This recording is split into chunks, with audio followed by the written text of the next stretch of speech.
Buckle up. Mr. Jenkins strides into court with a claim that could fill a soap opera episode. He thinks he has a long-lost daughter, and he's here to prove it. As he stands before the judge, brimming with hope and a stack of emotions, he kicks off what promises to be an unforgettable court drama. You won't believe what's up next. You reached out to the court to open a case. You believe that you have a long-lost daughter and hope to one day find her to prove you are father. So we've located the woman you believe is your daughter, and she's here in court today. Get ready for a twist. Here comes Ms. Bond, the woman Mr. Jenkins swears is his daughter. She steps into the courtroom with a mix of confusion and skepticism, setting the stage for a showdown that could be straight out of a movie. Watch as the plot thickens when they dive into the nitty-gritty. So Ron, can you please escort Ms. Bond into the courtroom? Yes, Your Honor. Thank you.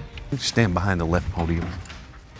Thank you for joining us, Ms. Bond. So, before the court contacted you. Now, here's where it gets spicy. Ms. Bond whips out her birth certificate like a trump card, pointing out the glaring absence of Mr. Jenkins' name. Her disbelief is palpable, and she's armed with paperwork to prove her point. But stick around, because Mr. Jenkins' comeback is just around the corner. I also like to submit this as evidence. His name isn't even on my birth. You don't believe he's your father because you've never heard of him? No one has ever spoken of him. I've never seen any pictures. My mother never even spoke of him. No conversations whatsoever. So this is your birth certificate? Yes. Under father's legal name, nothing is recorded. Talk about a plot twist. Mr. Jenkins pours his heart out, claiming a lifelong connection to Ms. Bond based on a whirlwind college romance with her mom. His story has all the makings of a blockbuster: romance, lost love, and a mystery child. Grab your popcorn because this emotional roller coaster is just picking up speed. I've been looking for her over 24 years, Your Honor. Me and her mother was in college together.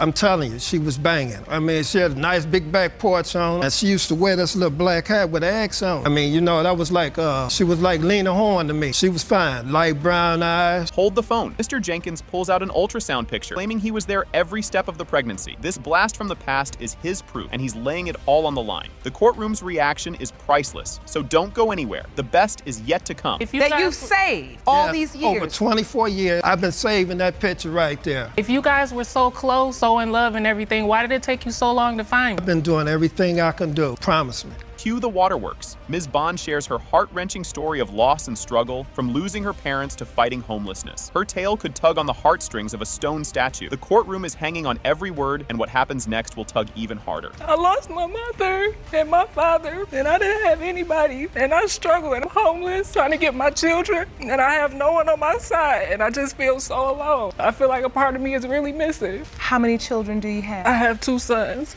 Here comes the knight in shining armor, or so he claims. Mr. Jenkins steps up, promising to be the dad Ms. Bond never had. His declaration is as dramatic as a season finale cliffhanger. But can he walk the talk? Stay tuned, because you ain't seen nothing yet. Excuse me, Your Honor, she got me. You know, you don't have to worry about that. My job is to protect you and to love you, to show you how a man's supposed to treat you. I missed that growing up. I didn't have a father figure to tell me, right from wrong. I made a lot of mistakes because I didn't have anyone there to guide me. This guy's dedication could win awards. Mr. Jenkins details his epic quest to find Ms. Bond, involving social media sleuthing and more. His story is part gumshoe detective, part hopeless romantic. The next revelation is just around the bend, and it's a doozy. I did everything I could do. I've been looking for you over 24 years. That's one of your numbers that I have. I had contacted Miss Bond before. I've never received a call. Was that your phone? I've never got a text. I've been Googling her. All these different sites. I've been doing all of this. I don't understand. You've done all this. Still couldn't find me. I don't understand. Fasten your seatbelts. Mr. Jenkins recounts the saga of lost connections and missed opportunities that could rival any teleseries. His tales of near misses and what ifs fill the courtroom, setting the stage for a revelation that might just break the internet, or at least the emotional barometer in the room. So when you left your phone number, Ms. Bond's mother called you back? Yes, she called. Did you make contact? Did you see her again? No, I didn't. She would have been around 8 years old? I talked to her on the phone, and she said, in the next week or so, I'll let you see Andrea. A week later, I called her back at that number. Bad news that she ended up in a bad car accident. And now, the moment we've all been waiting for. The results are in, and the DNA doesn't lie. It has been determined by this court. Mr. Jenkins, you are her father.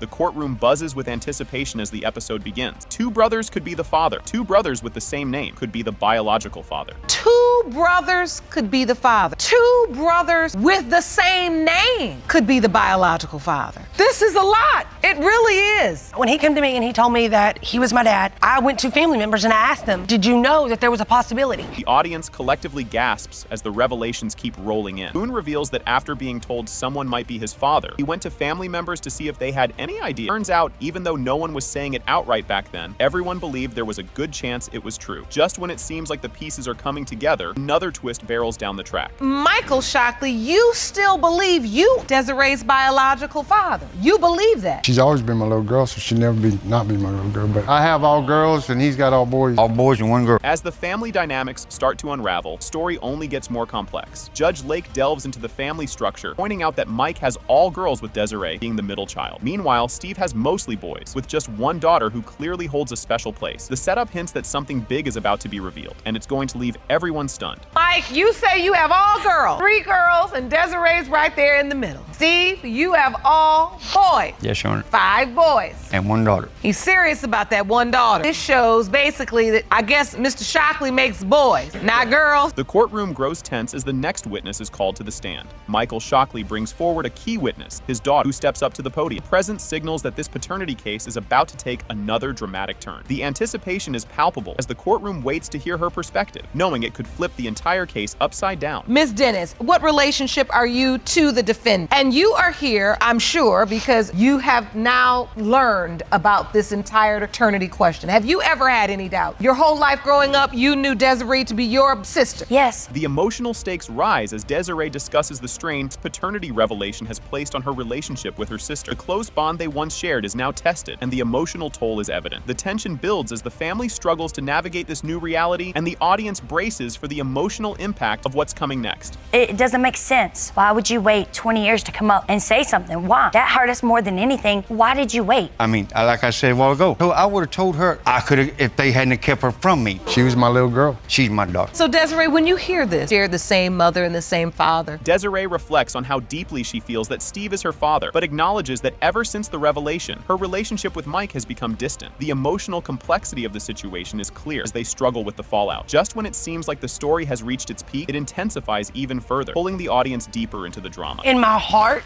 I feel like Steve is. When he told me that, after that, we lost contact a lot. Wait, you were a daddy's girl just because you asked a question and then he gave the answer, then you lost contact? We never stayed in contact with each other. Like, he's been, ever since he's told me 11 years ago that you may be my daughter. The moment everyone has been waiting for approaches as the DNA results are about to be revealed. Years of secrecy and decades of questions have led to this point, and the anticipation in the room is almost unbearable. The unsolved puzzle pieces are about to finally come together, and the weight of it all is heavy as the audience holds its breath. He's the chief science officer at DNA Diagnostics, the laboratory which handles all of our testing. And I just want to make sure we are clear, because when we get down to I want everybody to understand why it is absolute truth. Emotions are at an all-time high as Michael Shockley expresses his hopes, showing just how much he cares, regardless of the outcome. His wish for his daughter's happiness above all else adds a deeply touching layer to the story. What's coming next is sure to tug at the heartstrings, and the audience might need to have a tissue ready. Even if it does show it, I know what step I have to take next. I mean, and I'm gonna be the best uncle she's ever had.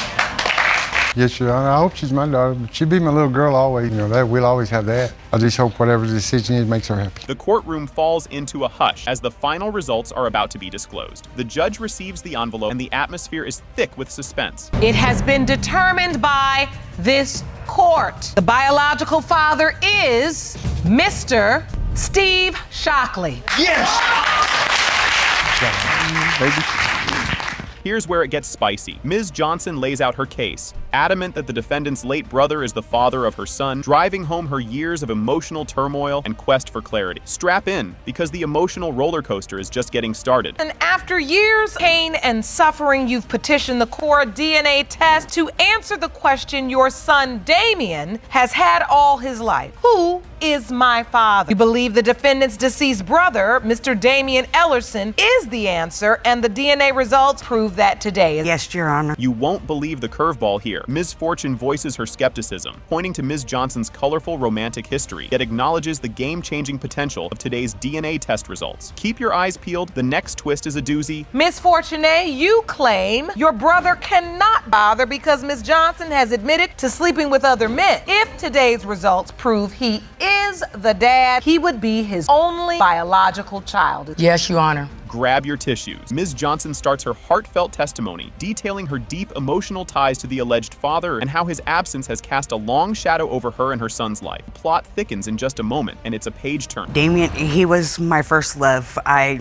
would do anything for him. We were all the time, and I know in my heart he is his father. And you said it was your first love. Just his energy and his smile, like he didn't have a care in the world. Tears alert in the courtroom. Ms. Johnson gets choked up reminiscing about the alleged father, making everyone reach for the tissue as she details their past filled with love and loss. But hang tight, because the next revelation is even more startling. It makes you emotional to see, sister? It does, because I'd give anything to have him. I miss him all the time. I'll go to you, Fortunate.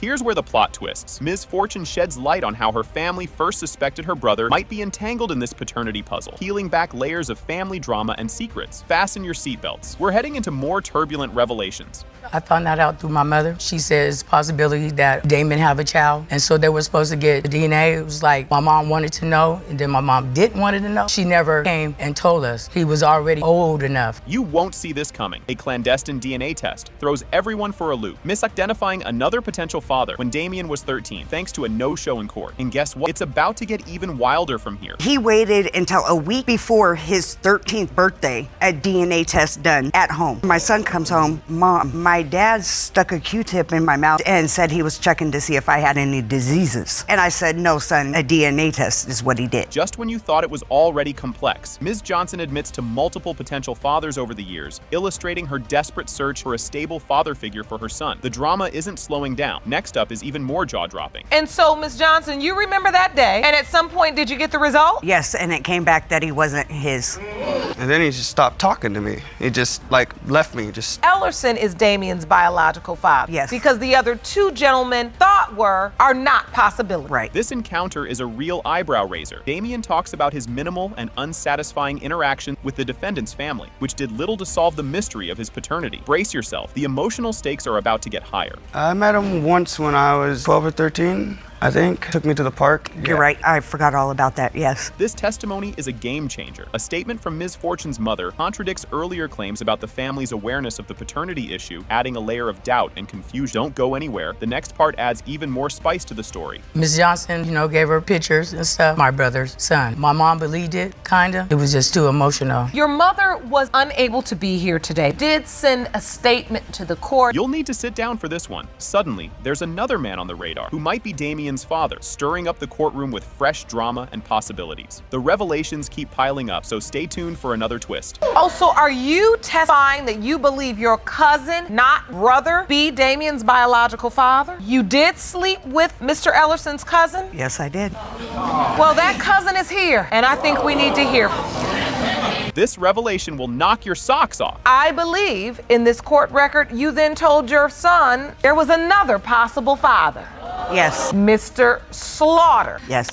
Buckle up, folks. We're diving right into the deep end. Miss Kelly explains her reason for being in court: to determine the paternity of her biological father in hopes that he can walk her down the aisle. She's hoping for a fairy tale ending, mixed with a healthy dose of courtroom drama. You'll want to keep your eyes peeled for what's next. Miss Kelly, you are here to determine one of two men we tested for paternity is your biological father. You hope to leave this courtroom today knowing father's identity so he can walk you down the aisle at your wedding. Yes, Your Honor. You won't believe this twist. A second potential father, Mr. Anthony, pops into the scene, utterly shocked to be considered as a father after Miss Kelly's surprise visit. The plot thickens with every revelation, stirring up a storm of emotions and suspense. Stick around, the curveballs are just getting started. Mr. Anthony, he claims he was shot just a few months ago, put up at his doorstep and broke the news to him that he could also be. Talk to us about the journey you've been on trying to find out who your biological father is. Here's a story you've got to hear. Miss Kelly shares her poignant background, painting a vivid picture of being raised by her grandparents and grappling with identity issues due to her mixed heritage. This backstory sets the stage for her quest for truth, making every moment count. The roller coaster of revelations is far from over, folks. My grandparents started raising me. I noticed that I was different because they're white and I was brown. Grandmother used to get awkward looks. My grandfather, he got killed when I was 10. So not having that male influence in my life, I started to act out, get in trouble at school. That's when Lariat thought it would be a good idea. Grab some popcorn. Mr. Duncan's taking the floor. Mr. Duncan reflects on his joy and the spectacle speck of doubt Miss Kelly reached out to. His narrative adds layers of complexity and hope to the unfolding drama. The stakes are high, and the next reveal is a doozy. Oh, I was happy. I was proud, to have a look, to have a child. I might have had a little doubt because at that she was living with a guy. She was a nice-looking girl, and I was a little bit older, and maybe it might have been wrong, but she was real pretty. I'm trying to bring over to my side, but she's living with another guy. Just when you think you've seen it all, Mr. Duncan lays his heart on the line, hoping beyond hope that Miss Kelly is his daughter. His declaration is charged with emotion and long-held dreams. As the tension builds, get ready for an emotional whirlwind just around the corner. So when you got the call, you said to yourself, I remember who this is, of course, and you would be happy if this young woman is my daughter. Right now a day, and I've been hoping 24 years. Same thing, and I've been one mustard seed about this little girl right here. But I tell you this right now, I hope to God this is, I do. This next part is a real kicker. Miss Kelly's mother recounts the nerve-wracking introductions of her daughter to the potential dads, setting off a chain reaction of personal disclosures and emotional reckonings. The saga deepens, and what comes next will tug at your heartstrings. Because like I said, I was young when I had her, and I made some mistakes, and my mom wound up wanting to step to the plate and raise her. She's seen everything happen, so she started being rebellious towards my mom, and everything showed out in school and all. And I knew it was time. My mom never wanted her to know who her father was, and I knew I had to. She's mine, and I went to her house one day and I took and picked her up. Tissue alert. Mr. Duncan shares the harsh whispers and doubts cast by neighbors, underscoring the personal toll of paternity uncertainty. This segment is a tearjerker, filled with raw emotion and societal pressures. Keep watching. The drama intensifies from here. Me and Miss Kelly had spent some time together, and I took her, and that's her father come out, and I ain't gonna say what the words was, but they wasn't no good words. So I told him, I said, well, they can come stay with me. I had my own house, I had my own land, I had a good job, I had a good car, and I wasn't that bad looking. Moment of truth incoming. The court unveils that. In the case of Kelly, Duncan, Anthony, when it comes to Destiny Kelly, Mr. Duncan, you are not her father. I'm sorry to you both. I know how much you wanted it. Here's a jaw-dropper to kick things off. The case blasts off with the plaintiff, Mr. Wiseman, lighting into his old buddy and now roommate, Mr. New, accusing him of the ultimate bro-code betrayal, sneaking around with his girlfriend. This isn't just soap opera stuff. It's led to a full-blown paternity circus over his toddler son, Brett. The judge dives into the muck, prodding Mr. Wiseman to spill the tea on how this messy situation unfolded, with Mr. Wiseman laying out the saga. It's more twisted than a pretzel. Buckle up, because the ride gets even wilder from here. Say the defendant was a good friend of yours and you let him move into your home. You claim he repaid your generosity by sleeping with your girlfriend. Now you're both here locked in a paternity dispute over which of you fathered 2-year-old Brett Wiseman. Mr. New, you claim when you first moved in, your relationship with Mr. Wiseman's girlfriend was strictly a friendship. Yes. Can you believe he dropped that bombshell? Mr. Wiseman unwraps the sordid details of how he stumbled upon the scandalous affair between Mr. New and his girlfriend. Family whispers and eyebrow-raising closeness confirmed his worst fears. The sly Mr. New slid into more than just the friend zone after hearing tales of Mr. Wiseman's supposed neglect. Strap in, because what comes next will flip the script. Somebody in her family came and told me. Pretty much told me, like, if you can't see it, because, I mean, it was just too close of becoming too close of friends. Finally told me, like, look, we know for a fact that they've been doing stuff together. So that's how I found out. And you had no idea? No. Things are heating up now, aren't they? As the courtroom's temperature rises, Mr. New takes a swing at defending his actions, claiming he was rescuing the damsel from Mr. Wiseman's less than chivalrous ways. The squabble escalates until the judge steps in, laying down the law and warning Mr. New to keep his cool or hit the road. Get ready. I had suspicions because, like, there'd be certain times, like, they wouldn't know I was coming over, the water hose all sitting there getting each other wet, all hugged up, and then when I would walk. That was when me and her was already together. No. And she was at her grandma's house. Lie again. Because he cheated on her so many times and she was letting it go. She's Knew the about cheater, it and just all like that. that's why he's so protected, because you have to be with her. Because if you ain't stuck up her butt 24/7, she gonna go to the next man. Let her. Wait till you hear this whopper of a confession. Amidst the courtroom's growing tension, Mr. New tries to plead his case but keeps tripping over his words. Enter Miss Duncan via video link, dropping a bomb that she's pregnant again, and guess what? Baby daddy drama just doubled because she was playing musical chairs with both men when Brett was conceived. Hang on to your seat, because the next revelations are juicier. What happened, Your Honor? When you talk, say it respectfully. I will. Keep cursing and you'll be gone. I'm just serious. I'm not gonna tolerate it. Tell me, how did you start a relationship? I guess, was it Mr. Wiseman's girlfriend or ex at the time? When we first slept together, I don't know how to say it without cussing. You're not going to believe what she admits next. Miss Duncan tries to untangle the web of her love life, confessing she juggled romances with both Mr. Wiseman and Mr. New around baby Brett's bake time. Her candid spill paints a Picasso of complicated relationship dynamics that's as confusing as a calculus exam. The pot's about to boil over. Just watch. You're admitting that you slept with Mr. New while you were still in a relationship, albeit rocky, with Mr. Wiseman. And so once you found out you were pregnant. I told Jeremiah, because at the time I wasn't really talking to Tyler. So you told Mr. Wiseman first, because after you slept with Mr. New, then you weren't speaking to, because you were still with Mr. Wiseman. The plot thickens, and boy, does it thicken. The courtroom drama deepens as Miss Duncan voices regret and confusion over her roller coaster relationships that have thrown everyone into this paternity quandary. The judge probes Mr. Wiseman on his reactions to the pregnancy bombshell, stirring doubts about his daddy status. Next up, the emotional thermostat gets cranked up even higher. I definitely was happy, but I had doubts, you know what I mean? I mean, our relationship. Had you found out about Mr. New before you found out Miss Duncan was pregnant, or after? Kind of before. I mean, I was being told by her family that they was sleeping together. So you heard the rumors? Yeah. She told you she was pregnant. Did you say, I'm the father? Did she say, and you're the father? The twists just don't stop coming. As they hash out who did what and when, Mr. New drops a newsflash. He's not just playing house. He's engaged to Miss Duncan, and there's another bun in the oven. The layers of this lasagna just keep stacked. Peek through your fingers if you must, because the next scene is a real cliffhanger. Brett's old enough, I bet he does, because I'm the only one does anything for him. But if it comes that he's mine, you ain't even gonna see him. I support your kids. He's not I'll buy gonna your not kids see school him. clothes, bruh. I said you're not gonna be able to stop Tyler if he comes back yours. I'm pregnant and we're engaged to be married. This next reveal is a game changer. The judge tries to navigate the murky waters of this family fiasco, especially now that Mr. Wiseman is doubting his paternity thanks to a tangled web of whispered accusations. It's like a daytime drama with a side of suspense. Prepare yourself. The revelations just keep escalating. It's just a possibility, you know, when you get told that there's a possibility that it ain't yours, I mean, can you do? So you've been told that there is a possibility the child is not yours? Yeah. And you've been told that by Miss Duncan? Yeah. Grab your popcorn. Here comes more drama. Just when you think it couldn't get more theatrical, Miss Duncan's sister strides into the courtroom to testify, aiming to stitch some sense into this patchwork of paternity. The tale of who's been daddy dearest and who's been a wallet warrior paints a vivid picture of the everyday chaos in Brett's life. Don't go anywhere. This next part is a barn burner. The who father is, because it does come back Mr. Wiseman is my nephew's father, and I think he needs to be there more financially, emotionally, and all that, because Mr. New has been there for the last year and a through half. it all. I mean, she's the one now telling me they were sleeping together. Watch as the sparks really start to fly. The barbs fly faster as Mr. Wiseman and Mr. New exchange accusations and denials, almost drowning out the real issue, little Brett's future. The judge wrestles the conversation back to the matter at hand, trying to anchor this ship amidst the stormy seas of personal attacks. The fuse is lit, and the next explosion is just moments away. So often, I can't have them. Is she we gonna let me bring them whenever he wants. I bought the car and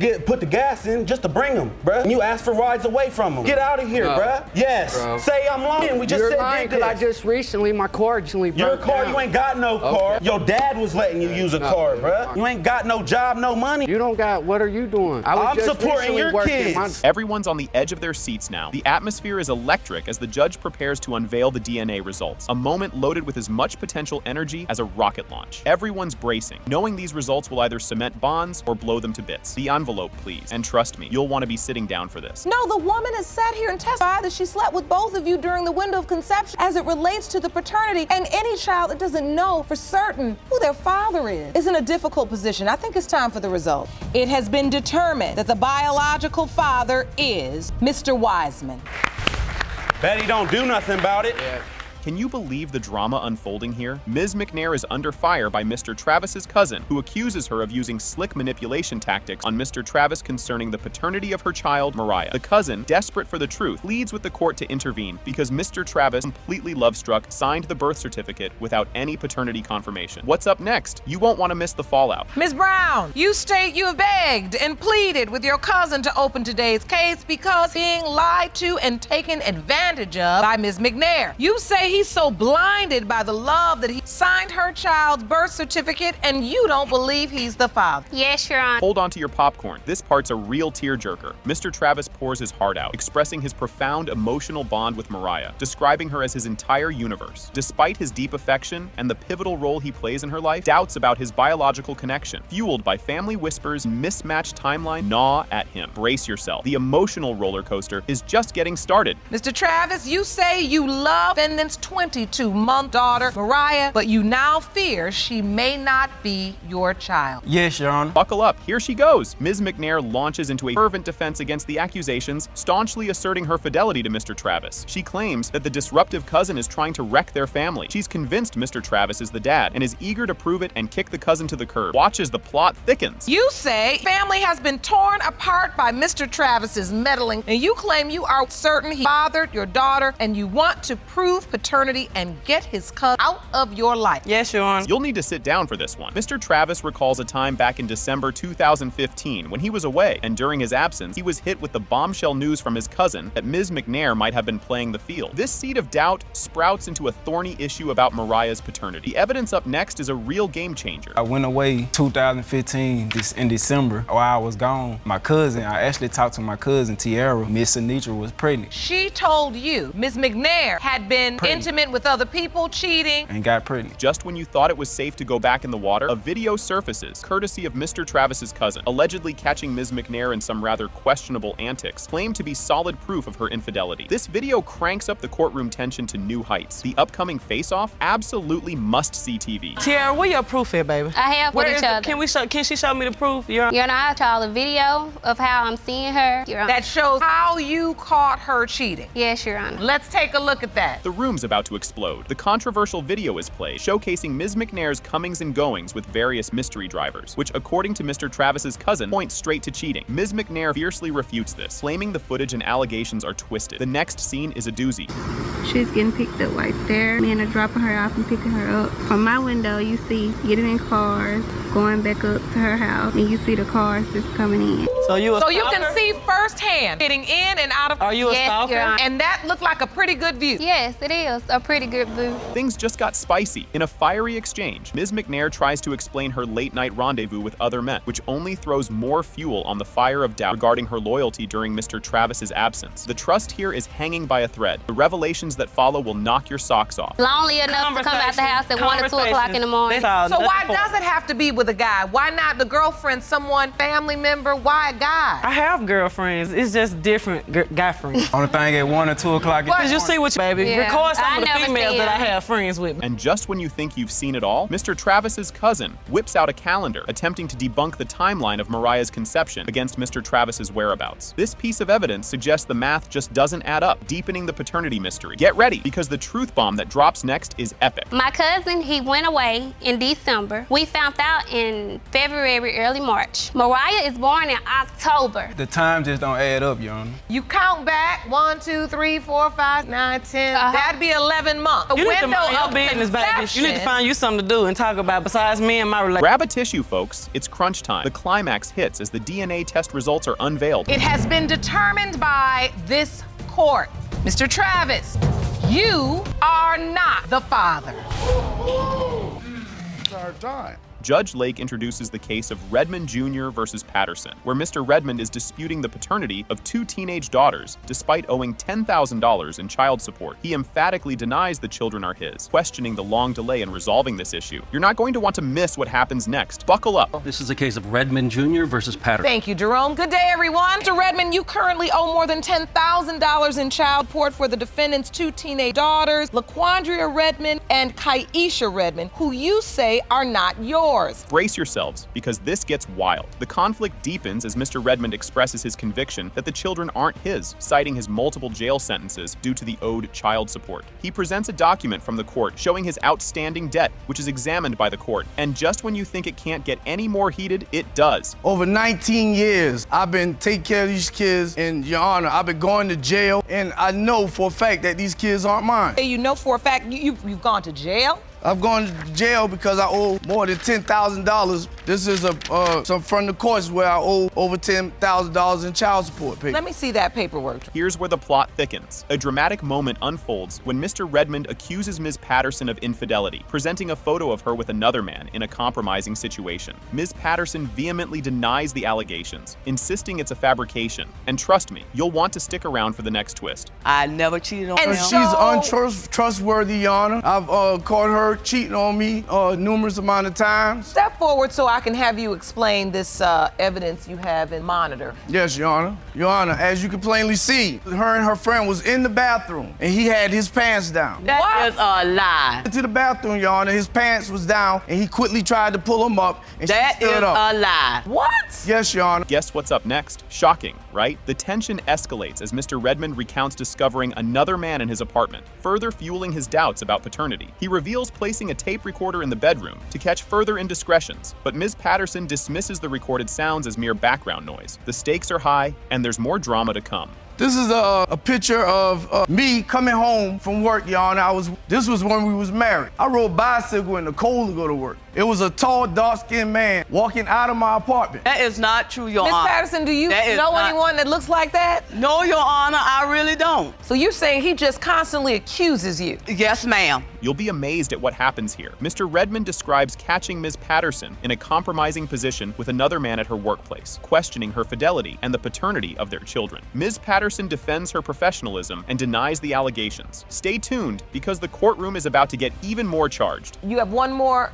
picture. What is this? I went to Miss Patterson's workplace, but at this point in time, at her job, find the location that they told me to go to. Okay. I observed Miss Patterson in the bed with another man. On top of the man. Really? Yes, ma'am. Wait, so this is you observing? Yes, ma'am. Did you confront her? I didn't confront her, Your Honor. I was so hurt. I walked away, got in my car, and left. Are you ready for more bombshells? Judge Lake probes deeper into the reasons behind Mr. Redmond's doubts about the paternity of his second daughter, Kayashia. The couple's strained relationship and separate living arrangements at the time of her conception are discussed. What the daughters have to say next is absolutely heart-wrenching. So you said you had one more piece of evidence as to why you believe LaQuandria is not your daughter? Yes, ma'am. We was in her hometown. I creeped up on her family's house. When I got there, Your Honor, I went round the back where they usually be, and I observed Miss Patterson drinking beer, smoking cigarettes, sitting on another man's lap. You thought maybe he could be her father because she was having a relationship with him as well? Yes, ma'am. This next bit is truly moving. The daughters, LaQuandria and Kayashia, are brought into the courtroom. They express their feelings of neglect and absence of a relationship with Mr. Redmond, highlighting the emotional impact of the paternity dispute. Their testimony will tug at your heartstrings, and you'll want to see how their dad reacts. We are here today discussing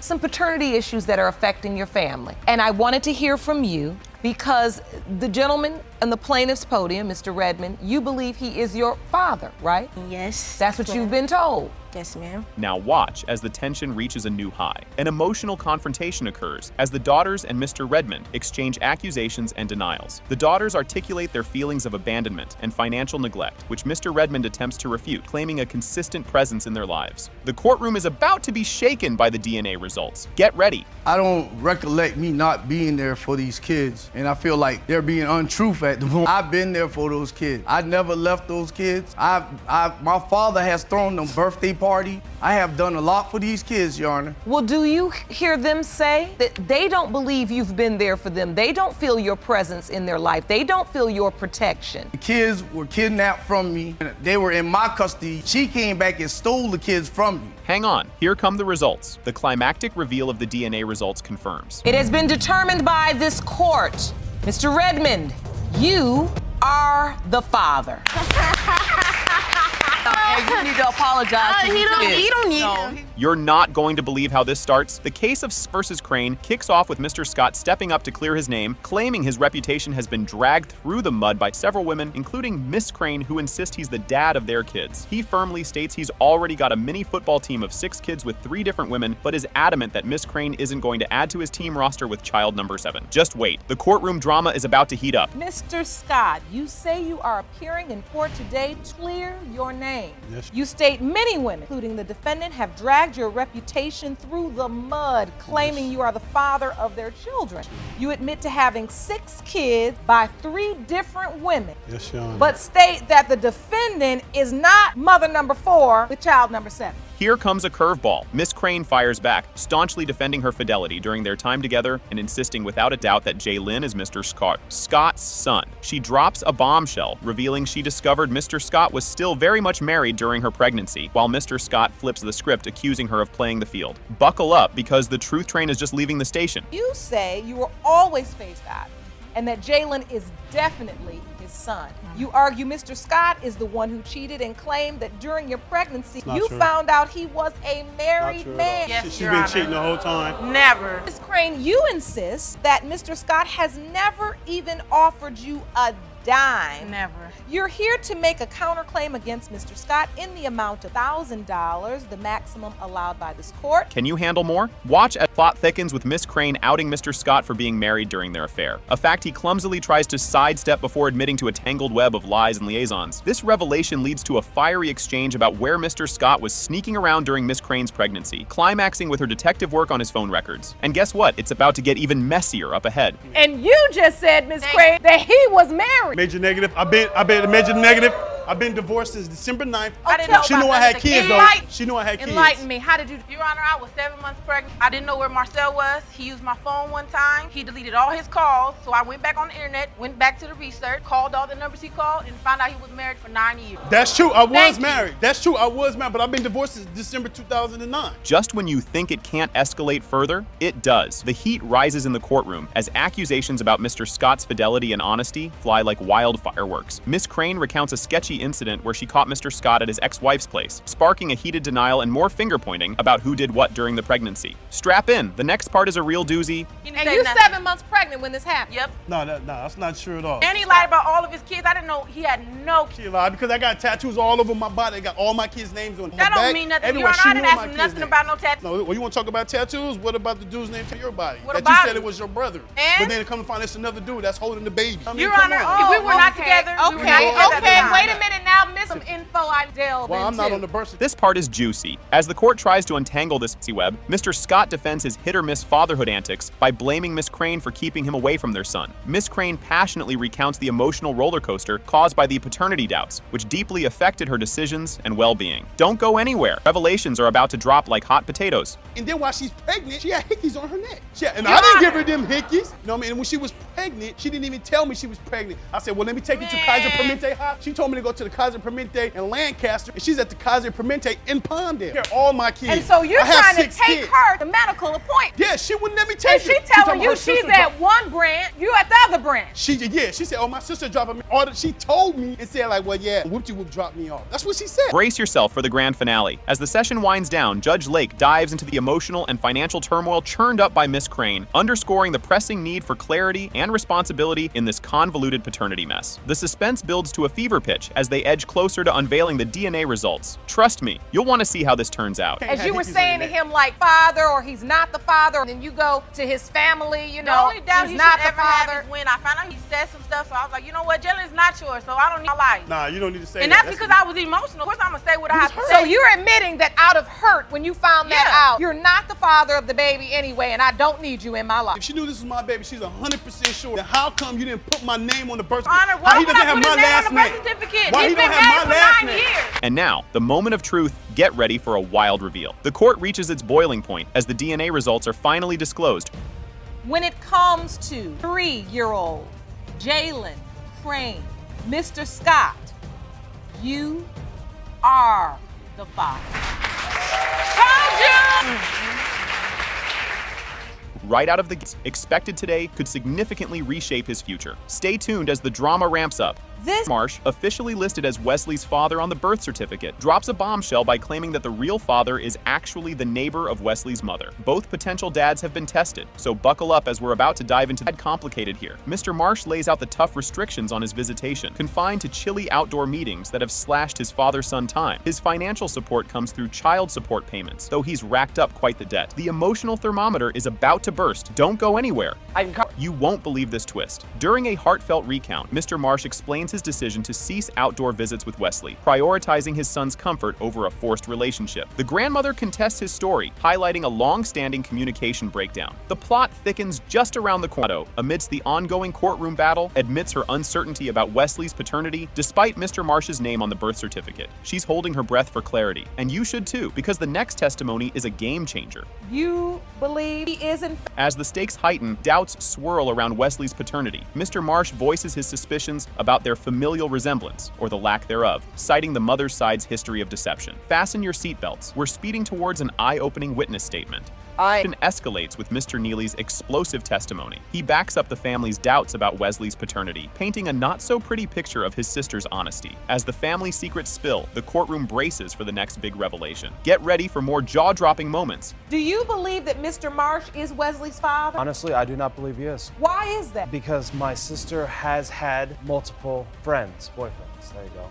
Okay. So that your sister was with multiple men, probably during the time Wesley was conceived. yes, and I forewarned Eddie that if you do not know it's yours, do not sign the paperwork. Grab your popcorn. Here's the backstory. After her daughter mysteriously disappeared postpartum, Mrs. Maldonado stepped up as Wesley's primary caregiver. Her struggle underscores the family's chaotic dynamics and sets the stage for more upheaval. Watch out! The emotional roller coaster is about to hit a steep drop. At that point. Finally, the moment of truth arrives with a startling revelation. And whether Mr. Marsh or Wesley's mother's neighbor is his father, Mr. Marsh. Brace yourself for a wild start. Mr. Darrensburg kicks off the hearing with a bombshell, claiming he's not the father of Ms. Wilson's 22-year-old son, Damone. He's determined to prove his case, hoping to erase his name from the child support bills and claw back over $20,000. The courtroom's buzzing, and you won't believe what's coming next. Are seeking the results of a paternity test prove that you are not father of Ms. Wilson's 22-year-old son, Damone, who you say the defendant once told you was another man's child.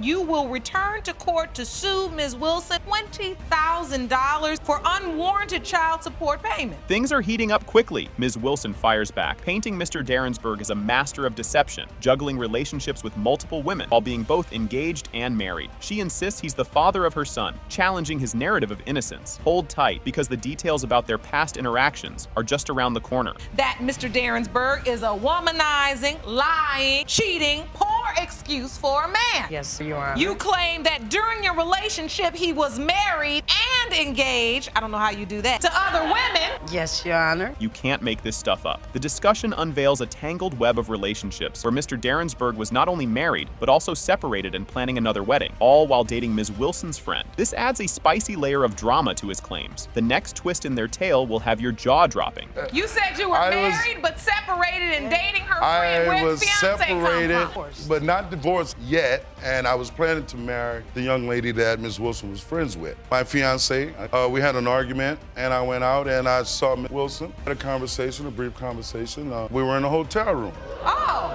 Did that really just happen? Ms. Wilson recalls the night that might have changed her life forever, including a fleeting encounter with Mr. Darrensburg that led to her pregnancy. She admits to also being involved with another man at the time, which fuels Mr. Darrensburg's doubts about his paternity. Stay tuned, because Mr. Darrensburg's reaction is priceless. So obviously, since Mr. Darrensburg is here today, he doesn't necessarily believe that he is the father of your son. Were you also intimate with anyone else during that time period? Yes, I had a boyfriend at the time who was... The plot thickens. Mr. Darrensburg voices his doubts about fathering Damone, citing their brief encounter and Ms. Wilson's other romantic escapades. He only learned about the child years after the fact, which only adds layers to the mystery. Up next, hear directly from Damone. It's a tearjerker and a half. Well, first of all, we only had sex one time. She was promiscuous, didn't find out 2.5 years after she had the kid. Never heard from her anymore after this? I saw Ms. Wilson at my girlfriend's New Year's Eve party. Oh, because you went on back to your girlfriend after that. Of course, I was with my girlfriend the entire time. Grab your tissues. Damone shares his poignant and limited interactions with Mr. Darrensburg, filled with broken promises and deep-seated feelings of abandonment. His story highlights the emotional toll of Mr. Darrensburg's inconsistent presence and outright denial of paternity. But the emotional roller coaster doesn't stop here. Next up, we dive into the wallet wars over child support. She didn't tell me anything, so you did so it was fine. You did a hear no evil. You see just no blocked evil. it out. 2.5 years went, Danita had the child. One of my fraternity brothers come up to me and asked me me, hey man, did you see your kid? I said, kid? Oh man, no. So my grandfather and I, we drove down to Danita's To see about it. Right, because, I mean, a kid. Now we're talking money. Dive into the financial fray as the court examines the child support conflict. Mr. Darrensburg challenges the deductions from his paycheck, claiming a case of mistaken paternity led to undue financial strain. But wait, there's more drama ahead as the confrontation heats up. Because of that, they're taking money from me to repay back the state in which we live. But so you were I'm paying back. identified during that time as the father. Apparently so. I went to Georgia. I left. Fasten your seatbelts. A recent fiery exchange between Damone and Mr. Darrensburg brings old grievances back to the surface. Damone lays out his continued disappointment over Mr. Darrensburg's failure to acknowledge or take responsibility. The revelation of the paternity test results up next will turn everything on its head. When I first saw him, I was happy to see him. So I walked up to the color show him, you know, I'm a So grown you were man now. still coming up to speak to him? Yeah, I'm like, what's up, man? What's up? Who is you? You said, who are you? I didn't know the kid. Yeah. I did not know. You didn't recognize. I did not recognize this kid. The moment we've all been waiting for, as the paternity test results are unveiled. Mr. Darrensburg, you are his father.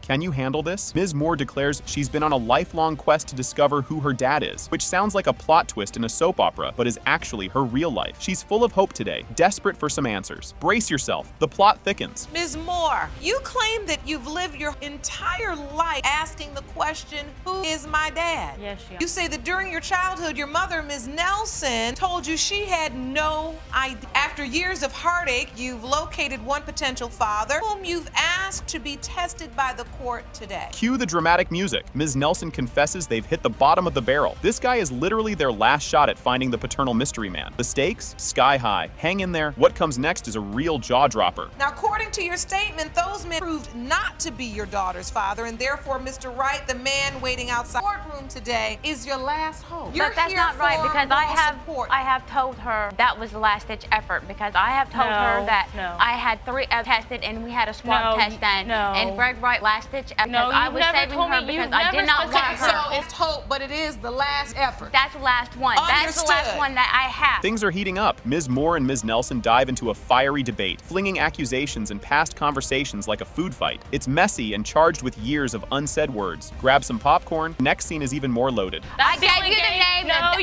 18, 19 years old. I gave. No, you did not. I have. You only gave me Gregory. No, that was the last one that I gave. No. Okay. Yeah, that's the I just want to make sure we understand everyone's position. I will take testimony and try to understand both of your positions. Now, Mr. Williams, you're here for moral support for Ms. Nelson. Yes, ma'am. Grab your tissues. Ms. Moore spills the beans about her topsy-turvy childhood, bouncing from home to home, which honestly sounds like a terrible road trip. Her tale is a tough one, filled with longing for a dad who was just a question mark in her life. Up next, the emotional stakes get even higher. It was told to you by your mother that she just had no idea who your father was. Oh, Your Honor, during my childhood growing up, it was rough. You know, we've never had a stable place. I had changed schools like 5 to 6 different times. I couldn't have friends because I would have to take my mom's responsibility, raise the kid. No, that's not right. Yes, that is right. No, who took him home? Who took him on walk? Who the one that wanted to take him on? No, and I only asked you out of kindness. No. Seriously, get ready to feel. Ms. Moore talks about playing mom while still a kid herself, handling responsibilities that would make most adults whimper. It's a lot, and it made her childhood a marathon of maturity. What's coming up might just make you reach for more tissues. Without I grew up not knowing I vaguely at 8 years old knew my mom, just vaguely. Yes, it was been hard. I learned to deal with it. So you're acknowledging that it was difficult for you not having your father, so you can understand how your daughter would feel. She came to me at 9 or 10. That she came to me, it was too young because I was. No, I wasn't too young, because if I was too young, my dad was. You come to me to ask me that because. Check out the audience getting all teary-eyed and clapping like they're at a concert. They're totally on Team Moore as she lays out her heart-wrenching story to the court. But wait, there's more drama ahead that'll keep you glued to your seat. We're here in paternity court today because she wants to know. Oh, well, she doesn't need to tell me that. From her, if I knew from a shadow of a doubt that that's the father, I would have told him. I would. So why was you afraid that I was going to get hurt? Well, what if he wasn't the father? He's not giving you because he's not giving you the money. So, Ms. Moore, someone needs to help to support me because I don't have the. I do have the. No. Yes, you do. No. Here comes a pivotal scene. Ms. Moore and Mr. Wright have a face-to-face, might be your daughter, might not be your daughter showdown. It's tense and awkward, kind of like a first date but with DNA tests. What happens next is too good to miss. Thank you for joining us. You may be seated. We've been talking to Ms. Moore, who's your potential daughter. She told us about how she found you. Do you believe there's a good possibility that Ms. Moore could be your daughter? Yes, ma'am. All right, folks, this is the moment of truth. Drum roll, please. Well, no, let's not be cliche. Let's just say everyone's on the edge of their seats as the judge delivers the DNA verdict. In the case of Moore versus Nelson Wright, Ms. Moore, Mr. Wright is not your biological father. As the court settles, Miss Gibson steps up with a story that sounds straight out of a dramatic novel. Miss Gibson opens the case by revealing the tragic death of her brother and the uncertainty surrounding the paternity of 3 children from 3 different women. She explains the emotional turmoil and the need to uncover the truth about her brother's legacy, her voice filled with a mix of hope and sorrow. Her aunt, Miss Kurda, is right beside her, supporting and emphasizing the family's strong desire to embrace these children if they indeed share their blood. Just wait until you hear what the mothers have to say next. It's quite the roller coaster. You have petitioned the court for the results of paternity tests for 3 children. You say he was murdered and left behind many unanswered questions, including 3 women who all claim he fathered their children. Those women are here today waiting outside of the court. They say for the sake of their children, they need answers. Your aunt, Miss Kearse, is also here to honor your brother and support you discover the truth. Now, the plot thickens as 3 mothers step into the spotlight, each with a story that could rival daytime soap operas. The introduction of the 3 mothers, Patricia Robbs, Levon Webb, and Micheline Rose, each claiming that Miss Gibson's brother fathered their child. They share their individual stories with the court, detailing the complexities of their relationships and the wild circumstances under which each child was conceived. And just when you think you've got it figured out, the next twist in their tales ramps up the drama. Please state your name and tell the court why you're here. My name is Patricia Robbs. I'm here on behalf of my daughter, Brianna. I'm Levon Webb. I'm here on behalf of my daughter, Deasia Webb. My name is Micheline Rose, and I'm here on behalf of my daughter, Zalayla. Because you believe GQ was the father, I'd like to speak to you one at a time. I met GQ about 6 years ago on the train. It was good. We stayed in a rooming house together. Just when you think it can't get any more tangled, Miss Webb throws in a curveball. Miss Webb recounts her personal connection with the deceased, detailing their relationship and the entangled family dynamics involving other potential fathers, illustrating the tangled web of relationships and doubts surrounding the paternity of her child. Buckle up, because Miss Rose is about to add even more spice to this already sizzling story. Explain to the court the circumstances surrounding your child. When GQ passed away, I was his companion. We was together when he passed away. So you were dating him when he passed away? Yes. Me and GQ met. We was neighbors when we met. Come over my house. He'll spend the night, play with my kid. One day, my ex came over. That was my child's father. Hold on to your seats, folks, because Miss Rose's testimony is nothing short of a daytime Emmy performance. Miss Rose discusses the recent discovery of her daughter and the complicated circumstances of her conception, involving multiple potential fathers and unclear affiliations, adding layers of doubt and the need for clarity through DNA testing. As the anticipation builds, the moment of truth with the DNA results is just around the corner, and it promises to be a game changer. I just found out about her. But he's been dead for what happened, not 1, Ms. but 2 Gibson? to 3 years. GQ never told us anything about her. Nothing. Ms. Gibson, explain to me. What's the story? Well, so you get a... She contacted my cousin on Facebook and wanted to reach out. I was done. I already feel like that my life is a circus. I'm done. I don't want to meet any more alleged children. I don't want to meet any more alleged baby mamas. Show me proof. And then we can go from there. The court is on the edge of its seats as Jerome hands over the much-anticipated DNA results. When it comes to 1-year-old Zalayla, it has been determined that Mr. Gibson is her father. I gotta go get her. I gotta get you too. I got you too, baby. The revealing of DNA test results. Right off the bat, the air crackles with tension. Ms. Hall, clearly upset, accuses Mr. Richards of denying and failing to support their 1-month-old son, Deanie. She and her mother are seething because Mr. Richards hasn't lifted a finger to help, asserting that he provides no support and denies paternity. Mr. Richards fires back, claiming Ms. Hall is only pinning the father label on him because she harbors romantic feelings for him, accusing her of being thirsty for love. As the accusations fly, buckle up for the judge's intervention. You and your mother are furious furious with the defendant because he denies your 1-month-old son, Damani, and does nothing to support. Mr. Richards, you believe that Ms. Hall is claiming you are the father because she wants to be with you. You say Ms. Hall thirsty for love and she needs to go find her child's real dad. Digging into the past stirs up some drama. The judge dives into Mr. Richards' history with Ms. Hall, revealing that they dated years ago before reigniting their old flame. Mr. Richards confesses he reached out to Ms. Hall via Instagram, admitting his role in rekindling their romance. Their conversation uncovers that Mr. Richards' intentions weren't entirely pure, as he was somewhat manipulative, doling out affection he didn't truly feel. Keep your eyes peeled, the courtroom is about to turn up the heat. It wasn't just like I broke her heart in 2013. We had an issue.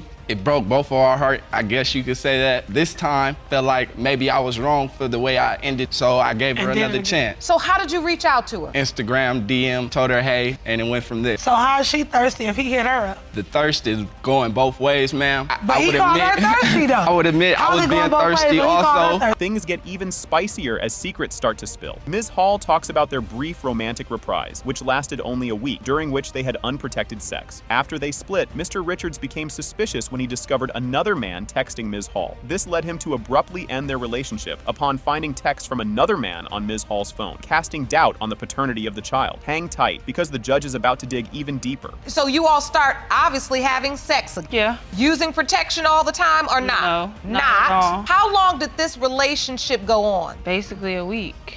A week? It was like a fling. They stopped talking and then he came to spend time with her for her birthday and stayed a week. So you went to stay with her for a week, Mr. Richards, and then after that you basically broke up with her again? No, Your Honor, I think I was there for no longer than 4 days. Here's where the plot thickens. Confusion swirls around the identity of the man Ms. Hall was texting. The judge delves into the details, revealing that Mr. Richards saw texts from another man on Ms. Hall's phone, which made him think she might be seeing someone else. Ms. Hall sets the record straight, explaining that the texts were from a man who was merely a friend, not a lover. As the layers of this mystery unfold, prepare for more twists and turns. Her mom pulled up to drop off some water or some soda or something. When she went out there, I grabbed her phone and went through her phone. The text message is from someone saying that I'm outside. So when I go outside to get the water, I look across the street. It's the same dude I see coming out the gate. So I'm like, whoa. Officially on the bus, I sent the message. Like, I seen the messages in your phone, but I seen the guy across the street, and that's where it ended. I told her to block my number. As the stakes rise, every detail matters. The debate over paternity intensifies as Mr. Richards and Ms. Hall hash out the nuances of their fleeting liaison and the possible involvement of other men. The judge strives to clarify the timeline of their interactions and the conception date, noting that Mr. Richards' visit coincides with the potential conception window, which could make him the father. Don't move a muscle. A bombshell revelation is just around the corner. Well, you found out you were pregnant. Did you immediately think it was Mr. Richards' child? I knew, but I didn't want to tell him because how we broke up and how disrespectful he asked me because the conception date. When she told me her due date, even if it's gonna be a problem, tell him so he can't never say that he didn't know. And so did you do that? Did you follow your mom's advice? Yeah, I told him, and the result. You reached out to him? Yeah. Just when you think it can't get any more dramatic, the discussion escalates over the text messages and a mysterious man seen leaving Ms. Hall's residence. Mr. Richards admits he was searching for an excuse to break up with Ms. Hall and use the text as his getaway car. This confession sheds light on his uncertainties about the relationship and the child's paternity. As the tension builds, get ready for an even more explosive confrontation. He says he saw other people texting you in the phone. He had only been there a week. You all had just rekindled it. You admitted yourself, Ms. Hall, about him. I don't really know. You know, I asked her, like I said, when I left that day, I told her that I seen the messages and I told her I seen the dude. He said that there was no other guy. From her own mouth, that the guy was a guy that liked her and he only brings her things. They don't do anything else. Everything changes with the judge's next words. The DNA test results are disclosed. It has been determined by this court. Mr. Richards, you are the father. Thank you. Thank you. Strap in, folks. The case of McKeever vs. Arnold is announced. Judge Lake greets the court audience, introducing the paternity dispute between Ms. McKeever and Mr. Arnold. The roller coaster is just getting started, so stay tuned. Ms. McKeever, you say you have no doubt Mr. Arnold is your 3-year-old son Ken's biological father. You've requested a paternity test and are suing Mr. Arnold for $1,796 in child care expenses. This part gets spicy. Mr. Arnold, supported by his aunt, Ms. Henderson, contests Ms. McKeever's accusation accusations. They imply there could be other fathers and question Ms. McKeever's story, while Mr. Arnold expresses his doubts about being the child's father. You won't want to miss what the judge asks next. You and your aunt, Ms. Henderson, say that Ms. McKeever admitted to sleeping with other men, but now you claim you're the one who's been put on child support for a boy who's definitely not yours. Here's where it gets juicy. Ms. McKeever details Mr. Arnold's lack of financial support despite being on child support legally. She lists the expenses she's faced raising Kenneth, highlighting her financial burdens. The plot thickens as the evidence comes into play. Well, actually, he has not done anything for my son. My sister has been playing a big role in my son's life, far as buying him diapers, if I need money to get my kids clothes. I never got any. Not a dime yet? Not a dime. And so you're suing for child care expenses you've incurred thus far. Let me see those expenses, please. These expenses include diapers, shoes, clothes. They total $1,796. Yes, Your Honor. Can you believe this twist? Mr. Arnold explains his failure to attend the DNA test due to not having a ride, which led to a default paternity declaration against him. Judge Lake scolds him for letting things escalate without taking action. The courtroom drama escalates from here. Why didn't you show up to the DNA test, young man? Transportation to get. But look where it ended up. This happens in this courtroom way too much. Young men in your position, you come to court and you say, it's not my child, Your Honor, not my child, Your Honor. And then when I ask, did you have an opportunity to take a DNA test? Well, I couldn't get there. I didn't have no ride. We get a ride to go everywhere else we want to go. Didn't see that coming, did you? Ms. Cox, Ms. McKeever's sister, testifies about her financial support for Kenneth, emphasizing the family's efforts to provide amid the dispute. The audience reacts vividly to her testimony. What she reveals next will definitely raise some eyebrows. I want to hear from your sister, ma'am. State your name, ma'am. I'm Shakiria Cox. Cox, thank you for joining us today. So you've been stepping the plate as it relates to Kenneth. Yes, ma'am. Paying for expenses. Haircuts, shoes, clothes, milk, anything that little boy needs. If she calls me, he have it. With the understanding that things just got real. In a critical disclosure, Ms. McKeever talks about her relationships during the conception period, implicating another man besides Mr. Arnold. This complicates the paternity debate, especially as she admits to relationships with two men around the same time. Just wait until you hear what comes next. Who is this young man? Do you know? I don't know him personally. Who is this other young man? The other young man that I was with, he ended up going. Mr. Arnold ended up moving with me. So the whole time that he was living with me, Your Honor, you know, we were intimate a lot. Now, the other young man that I was messing with, he ended up coming back home December 26th. So me and him, we messed around on that. I ended up going to the doctor because I get my 6-month checkup. Grab your popcorn. This is a doozy. The conversation turns to another DNA test, purportedly proving another man was not Kenneth's father. This adds layers to Mr. Arnold's paternity situation and his responsibilities. The next statements in the courtroom are going to be explosive. He wanted a copy of the DNA test. After 2 years, you named with the other guy? So as my son started turning 1, his features start to come in. That little boy don't know nothing like other guy that I was in, he decided to get the DNA test. It's not my decision. So they contacted me and they sent me a paper in the mail. I had a DNA test done. Talk about a plot twist. Mr. Arnold admits feeling a connection with Kenneth, suggesting a possible paternal link despite earlier denials and the complex situation. The emotional stakes are high and about to get even higher as the verdict nears. 3 now. He don't even look like me. I don't feel like he looks like you at all. And it's crazy, he can't even speak for himself. First of all, you are 27 years old. You are a grown man. Why every time problem or we have anything going down, you gotta run to your family members? That's what we Why don't you step up and be a man? Because at the end of the day, he and you are gonna be taking care of those kids, not your family, not nobody else. Feel the room tense up? The moment to reveal the DNA test results is here. It has been determined by this court. Mr. Arnold, you are his father.